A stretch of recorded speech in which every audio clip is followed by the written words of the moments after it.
So in this video, I want to talk about a retreat that I came back from just a little over a week ago, Cactus Blossom Retreat, just a little bit outside of San Diego. The phenomenal beauty and nature alone was enough to send you into a right brain world. But what I want to talk about in this video is, do these right brain worlds exist? And that's exactly what captured the essence of this retreat.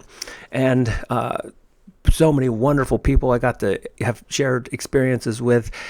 Some of the other teachers there, Lisa McCord and Victoria Shaw, just absolutely great energy. But it was a little bit more than that. And that's what I want to break down in this video. Where is this coming from? And there's something that really happens when we turn down the left brain, because you might have heard, well, we live in a left brain culture.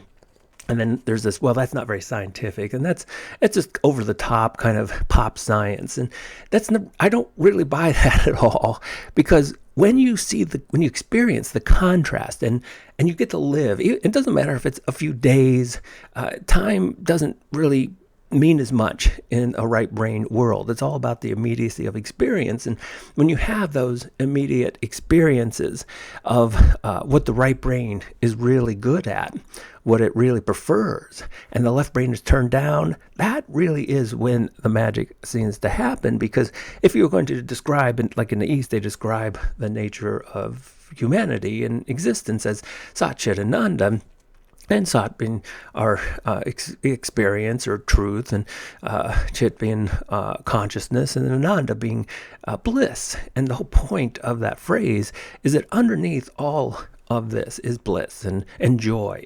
And so the retreat really was about finding your joy.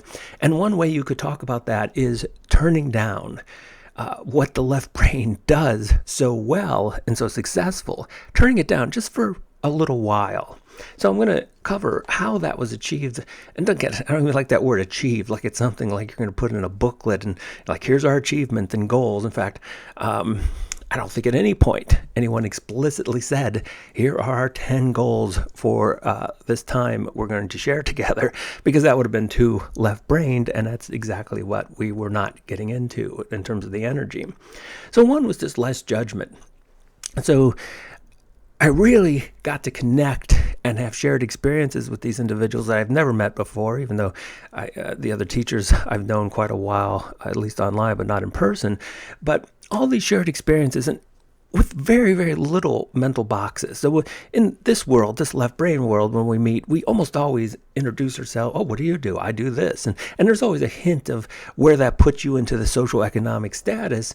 And there just wasn't any of that. In fact, some of these individuals that I felt very close to, I couldn't tell you what they actually did for a living. And I have no clue really where they were in terms of money. They could have been billionaires or living paycheck to paycheck. And so that whole judgment mental box situation, just that it reflects what the left brain does so well, just wasn't present. And that itself set up a really nice energy. And the left brain, again, is such a conformist. And while we did lots of exercises, it was so much individual. And so the idea of conformity was really not at all present. And you can feel conformity. You can feel the pressure to conform. This was individuals expressing their own individuality collectively.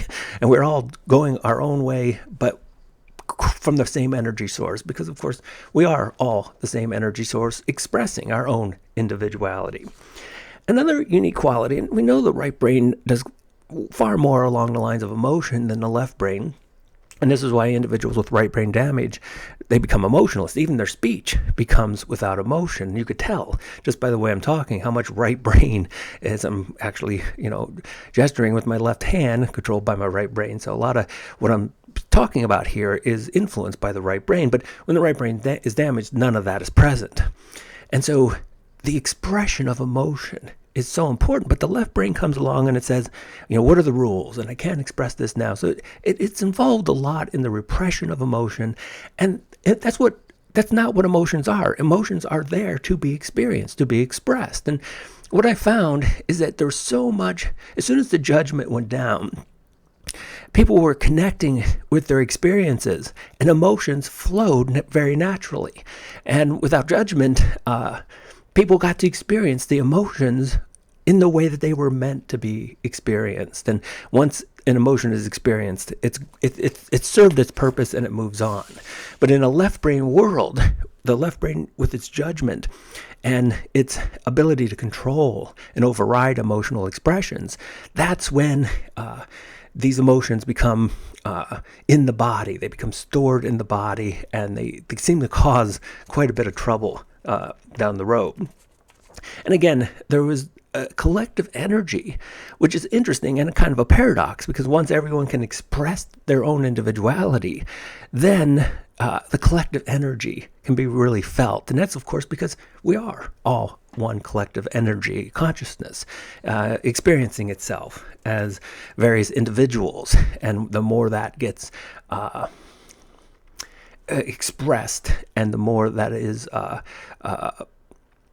cultivated, then you see that reflecting a right brain tendency. Remember, in one simple way, we can look at the left and right brain. The left brain is known.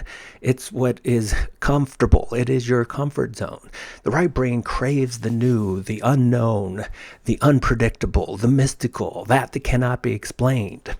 And so the whole time together was the magic behind it was you never really knew what was going to happen. Everything had an element of unpredictability to it. And so, yeah, schedules were tentative, but the mystery of the next moment was embraced. And so when you put all this together with the turning down of judgment, and then that naturally follows with the ability to express and feel and connect with emotions directly, and then they're just gone, like clouds. Once they rain, the clouds, everything clears up, and the sun is out again.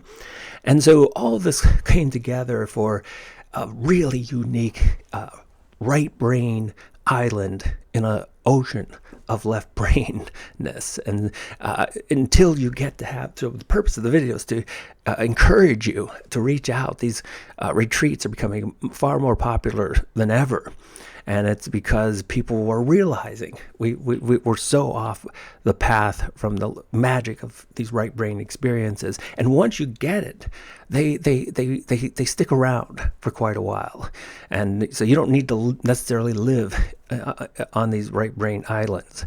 You just need to visit them once in a while.